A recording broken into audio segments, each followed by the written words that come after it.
আসসালামু আলাইকুম। Technique easy এডুকেশনের পক্ষ থেকে নবম দশম শ্রেণীর শিক্ষার্থীদের জানাচ্ছি শুভেচ্ছা। আজকের পর্বে আমরা তৃতীয় অধ্যায়ের প্রথম যে পাঠটুকু অতটুকু নিয়ে তোমাদের সাথে আলোচনা করব। দেখো এখানে তোমাদের জন্য বিগত বছরে আসা অথবা আমাদের কাছে ইম্পর্টেন্ট মনে হয়েছে এরকম কতগুলো এমসিকিউ 3 স্টার 2 স্টার দিয়ে তোমাদের জন্য সাজানো হয়েছে। এখন দেখো এখানে 3 স্টার দেওয়ার মানে কিন্তু এই না যে এটা একদম অনেক ইম্পর্টেন্ট, এটাই হুবহু পরীক্ষায় আসবে এরকম কিন্তু কোনো কথা নেই। আমার সাথে আমি যেভাবে তোমাকে সলভ করার প্রসেসটা দেখাচ্ছি এভাবে করে সলভ করতে থাকো, পুরো সিলেবাস আমরা শেষ করব এরকম করে, তাহলে একটা স্ট্যান্ডার্ড প্রিপারেশন তোমাদের হবে। আমি আশা করি তোমরা এমসিকিউতে একটা ভালো ফলাফল করতে পারবা। চলো এখানে কি বলছে একদম শুরুতে, তৃতীয় অধ্যায়ের একদম শুরুতে এটা কি আছে, নিচের কোনটি এককোষী নয়। এখন এককোষী বলতে কোনো একটা জীব যেটা শুধুমাত্র ওর দেহটা শুধুমাত্র একটা কোষ দিয়ে তৈরি হবে, তাহলে এই যে নিম্ন শ্রেণীর জীবদের ক্ষেত্রে আমরা এটা দেখতে পাই। এরকম এককোষী জীব হচ্ছে নিম্ন শ্রেণীর যারা। এখন দেখো এখানে অ্যামিবা, যেটা অ্যামিবা কিন্তু তোমার নিম্ন শ্রেণীর একটা জীব, তাহলে এইটাকে আমরা এককোষী দেখতে পাই। আমাদের কিন্তু এই জায়গায় নয় বলে দিছে। দেখো মাঝে মাঝে এরকম ভুল আমিও ছোটবেলা করতাম, যে কোনটি এককোষী নয় পড়তাম এককোষী নয়, কিন্তু আরে এটা তো এককোষী, এটাকে দাগায় ফেলাইতাম। কিন্তু এখানে যে উত্তরের প্রশ্নের শেষে যে নয় দেওয়া আছে এটা কিন্তু খেয়াল করতে হবে, এটা এককোষী নয়। তাহলে অ্যামিবা কি এককোষী? হ্যাঁ অ্যামিবা এককোষী, তাহলে তো এটা হবে না। তারপরে ব্যাকটেরিয়া কি এককোষী? হ্যাঁ ব্যাকটেরিয়া তো এককোষী, এটাও হবে না। প্লাজমোডিয়াম যে অণুজীবটা ওইটাও এককোষী, তাহলে এটা হবে না। এখন আমি যে তোমাকে বলতেছি এগুলো এককোষী, তুমি আমার কথা কেন বিশ্বাস করবা? বিশ্বাস করার দরকার নেই, চলো আমরা বইয়ের ভিতর দেখি এটা যে এককোষী আর কোনটা এককোষী না। এই যে দেখো ব্যাকটেরিয়া, ওর বৈশিষ্ট্যের শুরুতেই কি দেওয়া আছে দেখো তো, এই যে দেখো এরা এককোষী বলে দেওয়া আছে, ব্যাকটেরিয়া হচ্ছে এককোষী। এরপরে অ্যামিবা কি করে দেখো তো, অ্যামিবা এই যে এখানে অ্যামিবার চিত্রটা দিয়ে দেওয়া আছে, এই যে অ্যামিবার চিত্র, ও কি বলা আছে এরা এককোষী হইতে পারে বহুকোষী হইতে পারে, তাহলে ওরা এককোষী। তাহলে আমরা বুঝতে পারলাম যে নিম্ন শ্রেণীর যে জীবগুলা ওরা হচ্ছে তোমার এককোষী জীব, তাহলে এই সবগুলো এককোষী। তাহলে আমাদেরকে জিজ্ঞেস করছে কে এককোষী নয়। আরশোলা বলতে আমরা কি বুঝি? তেলাপোকাকে বুঝি। তাহলে তেলাপোকার তো অনেকগুলা কোষ আছে, ওর ডানা আছে, ওর যে মাথা উপাঙ্গ দুইটা অ্যান্টেনা আছে, তাহলে এটা কি বহুকোষী একটা জীব, তাহলে এককোষী নয় জীবকে, এটা হচ্ছে আরশোলা। এরপরে কি বলছে, কোষের সংখ্যা বৃদ্ধি ঘটে কিভাবে? কোষের সংখ্যা বৃদ্ধি, কোষ বলতে আমরা এরকম একটা ক্ষুদ্রতম একককে বুঝি, কোনো একটা জীবদেহ তৈরির জন্য ক্ষুদ্রতম যে এককটা থাকে ওইটা হচ্ছে আমাদের এই যে কোষ। এখন কোষের একটা সুন্দর সংজ্ঞা আমাদের দুইজন বিজ্ঞানী লোই ও সিকেবিজ ওরা এরকম একটা সংজ্ঞা দিছিল, এরকম যে বৈষম্যভেদ্য পর্দা দ্বারা আবৃত জীবজ ক্রিয়াকলাপের একক, যা কোনো সজীব মাধ্যম ছাড়াই নিজের প্রতিরূপ সৃষ্টি করতে পারে, এরূপ সত্তাকে কি বলবো? কোষ বলবো। এখন এই যে কোষ ও সংখ্যা বৃদ্ধি করে হচ্ছে 3টা পদ্ধতির মাধ্যমে। আমরা কোষ বিভাজনের 3টা পদ্ধতি জানি, এখন ওইটা নিয়ে আমরা হচ্ছে পরে বলবো। এখন এই এমসিকিউটার জন্য দেখো সংযুক্তির মাধ্যমে, তোমার হয়তো মনে হইতে পারে যে এরকম অনেকগুলা জিনিস একসাথে সংযুক্ত হলে জায়গাটা বৃদ্ধি পাবে, তাহলে সংযুক্তির মাধ্যমে এইটা তোমাকে কনফিউশন সৃষ্টি করতে পারতেছে। আবার বিচ্ছিন্নকরণের মাধ্যমে তোমার এরকম মনেই হইতে পারে যে একটা বড় জিনিস এটাকে আমরা বিচ্ছিন্ন করতে থাকি, কোষ বিভাজনের সময় কিন্তু এরকমই হয়, একটা কোষ মাঝখান বরাবর বিচ্ছিন্ন হয়ে যায়, 2টা কোষ উৎপন্ন হয়, সেক্ষেত্রে এই জায়গায়ও কিন্তু তোমার একটা কনফিউশন লাগতে পারে। আবার ডিএনএ এর মাধ্যমে, হ্যাঁ ডিএনএ এটা কোনো মাধ্যমে, এটা কোনো কারণই না। কোষ বিভাজনের জন্য ডিএনএ কি কাজ করবে? ডিএনএ তো আমাদের বংশগতির বৈশিষ্ট্যগুলো মানে বহন করে নিয়ে যায়, আমাদের যে পিতামাতার বৈশিষ্ট্যগুলা এগুলো বহন করবে কে? ডিএনএ করতেছে, মানে মেইনলি ক্রোমোজোমের ভিতরে ডিএনএ থাকে, তোমার দৃশ্যমান অদৃশ্যমান যত বৈশিষ্ট্য, বাইরে থেকে তাকাইলে তুমি আমাকে কি দেখতে পাইতেছো? আমার চোখের বর্ণ দেখতে পাইতেছো, তারপরে আমার ত্বকের বর্ণ, আমার উচ্চতা, এগুলো তুমি তাকাইলে দেখতে পাইতেছো, যে বৈশিষ্ট্যগুলা আমার ডিএনএর মাধ্যমে হচ্ছে এভাবে পরিবাহিত হচ্ছে। এখন সংযুক্তি আর বিচ্ছিন্নকরণ এই দুইটা তোমাকে কনফিউশন সৃষ্টি করতে পারে, কিন্তু এই জায়গায় খ নাম্বারে কি আছে দেখো তো, বিভাজনের মাধ্যমে, কোষ বিভাজনের মাধ্যমেই হচ্ছে মেইনলি আমাদের কোষের সংখ্যা বৃদ্ধি ঘটে। এই অপশনটা থাকতে আমরা এই দুইটা কখনোই দাগাবো না, মানে একদম পারফেক্ট অপশনটা হচ্ছে আমাদের কোষ বিভাজনের মাধ্যমে বিভাজিত হয়ে তোমার হচ্ছে সংখ্যা বৃদ্ধি করে। এখন বিভাজন আর বিচ্ছিন্নকরণ মানে একই কিন্তু জিনিস, বিচ্ছিন্ন করা মানে এইভাবে আলাদা করা, বিভাজন মানে হচ্ছে ভাগ করা, কিন্তু বিচ্ছিন্নকরণ করার চেয়ে আমাদের বইয়ে মানে হুবহু বলে দেওয়া আছে যে বিভাজনের মাধ্যমে, তাহলে আমরা এখানে দাগাবো হচ্ছে কোষ বিভাজনের মাধ্যমে কোষের সংখ্যা বৃদ্ধি ঘটে। এরপরে সকল বহুকোষী জীব কোন মাতৃকোষ থেকে জীবন শুরু করে? সকল বহুকোষী জীব হচ্ছে জাইগোট থেকে জীবন শুরু করে। এখন এই যে দেখো জাইগোট কি জিনিস আমি তোমাকে বলি, একটা পুং গ্যামেট বাবা থেকে আসবে, আরেকটা পুং গ্যামেট আরেকটা স্ত্রী গ্যামেট মা থেকে আসবে। এখন একটা পুং গ্যামেট আর একটা স্ত্রী গ্যামেট, দুইটা গ্যামেট যখন মিলিত হবে ওই প্রক্রিয়াটাকে আমরা বলবো হচ্ছে নিষেক। নিষেকের মাধ্যমে প্রথম যে কোষটা তৈরি হবে ওইটাকে আমরা বলবো হচ্ছে জাইগোট। জাইগোট পরবর্তীতে বিভাজনের মাধ্যমে পূর্ণাঙ্গ একটা জীবদেহ তৈরি করে। দেখো মানুষের দেহে এখন কত ট্রিলিয়ন ট্রিলিয়ন কোষ থাকে না, মানে বড় একটা প্রাপ্তবয়স্ক মানুষের ক্ষেত্রে, কিন্তু ওই যে ট্রিলিয়ন ট্রিলিয়ন কোষের সূচনা কিন্তু হয়েছিল একটা জাইগোট কোষ থেকে। আবার বড় একটা নীল তিমি, ও কত বিশাল, ওর কত কোটি কোটি কোষ আছে, ট্রিলিয়ন ট্রিলিয়নের চেয়েও বেশি। ওই ওই নীল তিমিটাও কিন্তু একটা মাত্র কোষ থেকে জীবন শুরু করছিল।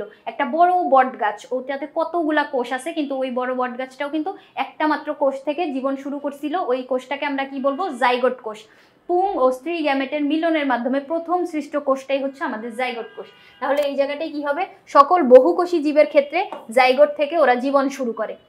নিষিক্ত শুক্রাণু, শুক্রাণু ঠিক আছে, কিন্তু নিষিক্ত একটা শুক্রাণু আবার হচ্ছে ডিম্বাণু, ওই জায়গাটাও মানে আমরা বুঝতে পারি, কিন্তু ওখান থেকে হচ্ছে জীবন শুরু করার জন্য তোমাকে অবশ্যই আগে নিষেক প্রক্রিয়াটা সম্পন্ন হইতে হবে।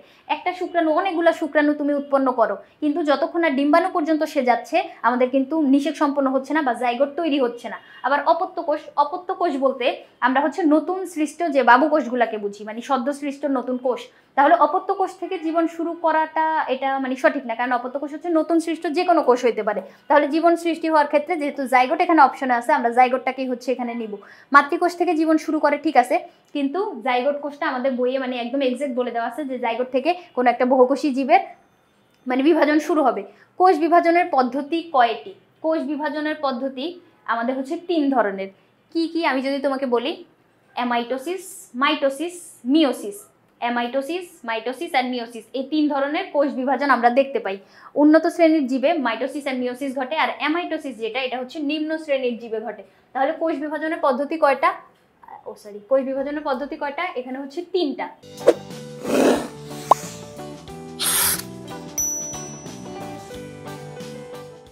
কোষ বিভাজনের পদ্ধতি হচ্ছে আমাদের 3টা, অ্যামাইটোসিস, মাইটোসিস আর মিওসিস। এরপরে কি বলছে দেখো তো, কোষ বিভাজনের উদ্দেশ্য কি?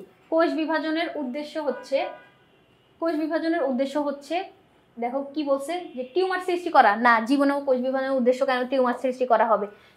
দেহ প্রস্থে বৃদ্ধি করা। শুধুমাত্র প্রস্থ বরাবর তুমি বৃদ্ধিপ্রাপ্ত হইতে থাকো, তোমার উপরে বৃদ্ধিপ্রাপ্ত হওয়া লাগবে না। তাহলে প্রস্থে বৃদ্ধি যেহেতু বলছে, এটা হচ্ছে ভুল। শুধুমাত্র দৈর্ঘ্য বরাবর বৃদ্ধি হইলেও হবে না। বৃদ্ধি আর প্রজনন, এই 2টা কাজের জন্যই হচ্ছে, মানে তুমি বৃদ্ধিপ্রাপ্ত হবা। বৃদ্ধি বলতে কিন্তু আমাদের দৈর্ঘ্য প্রস্থ 2 দিকেই বুঝাচ্ছে। দৈর্ঘ্য প্রস্থ 2 দিকেই বৃদ্ধিপ্রাপ্ত হইতে হবে। আর কোনো একটা কোষ বা কোনো একটা জীব যখন বৃদ্ধিপ্রাপ্ত হচ্ছে, পূর্ণাঙ্গ একটা বয়সে পৌঁছাচ্ছে, ওর কিন্তু প্রজননের প্রয়োজন হয়, মানে ওর অনুরূপ আরেকটা জীব সৃষ্টি করার প্রয়োজন হয়। কারণ ওর যে প্রজাতিটা, ওটাকে তো টিকিয়ে রাখা লাগবে। তুমি পৃথিবীতে আসছো, তোমার একটা কিছু চিহ্ন রেখে যাবা না? সেই জন্য হচ্ছে প্রজননটা প্রয়োজন। তাহলে বৃদ্ধি আর প্রজননের জন্য এই কোষ বিভাজনটা সম্পন্ন হয়। বৃদ্ধির জন্য আমরা জানি মাইটোসিস বিভাজন, আর প্রজননের জন্য হচ্ছে মিওসিস বিভাজন। এরপরে কি বলছে দেখো তো, অ্যামাইটোসিস কোষ বিভাজন কোন জীবে ঘটে? আমি একটু আগে বলছিলাম অ্যামাইটোসিস কোষ বিভাজন, মাইটোসিস আর মিওসিস, এই যে 3টা, এটা হচ্ছে অ্যামাইটোসিস নিম্ন শ্রেণীর জীবে ঘটে। নিম্ন শ্রেণীর জীব বলতে আমরা ব্যাকটেরিয়াটাকেই এখানে দেখতে পাইতেছি। কি জন্য? ফার্ন, নিটাম আর মস, ওরা হচ্ছে ব্যাকটেরিয়ার তুলনায় আরেকটু উন্নত কতগুলো উদ্ভিদ। এখন ব্যাকটেরিয়া হচ্ছে একটা অণুজীব, যেটা হচ্ছে যেখানে আমরা হচ্ছে কোষ বিভাজনের প্রসেসটা আমি যদি তোমাকে দেখাই, দেখো তো এখানে আমি চিত্র এঁকে রাখছি অলরেডি। এরকম একটা প্রসেস ঘটে। কোষ বিভাজনের পদ্ধতি 3টা, অ্যামাইটোসিস, মাইটোসিস আর মিওসিস। এইটা হচ্ছে তোমার নিম্ন শ্রেণীর জীবে ঘটে, এই 2টা হচ্ছে উন্নত জীবে। এখন উন্নত জীব বলতে আমি পার্থক্য কিভাবে করব? মাইটোসিস হচ্ছে শুধুমাত্র দেহ কোষে ঘটে, আর মিওসিস হচ্ছে তোমার হচ্ছে জনন কোষে ঘটে। তাহলে দেখো একটা মাতৃকোষ ছিল, এই মাতৃকোষটার মাঝখান বরাবর খাঁজ সৃষ্টি হবে। দেখো তো এই যে খাঁজ সৃষ্টি হইলো, এরকম একটা মাতৃকোষ থাকে, মাঝখান বরাবর খাঁজ সৃষ্টি হতে থাকে। এই খাঁজটা গভীর হয়ে যায়, গভীর হয়ে 2টা কোষ আলাদা হয়ে যায়। তাহলে একটা মাতৃকোষ থেকে 2টা অপত্য কোষ সৃষ্টি হইলো। অপত্য কোষ মানে বুঝাচ্ছে নতুন সৃষ্ট যে বাবু কোষগুলা। একটা মম্মি কোষ থেকে আমরা 2টা বাবু কোষ পাইলাম। এই যে সরল একটা প্রসেস, দেখো মাঝখান বরাবর শুধু খাঁজ সৃষ্টি হইলো, 2টা কোষ আলাদা হয়ে গেল, এইটাকে আমরা বলবো হচ্ছে অ্যামাইটোসিস।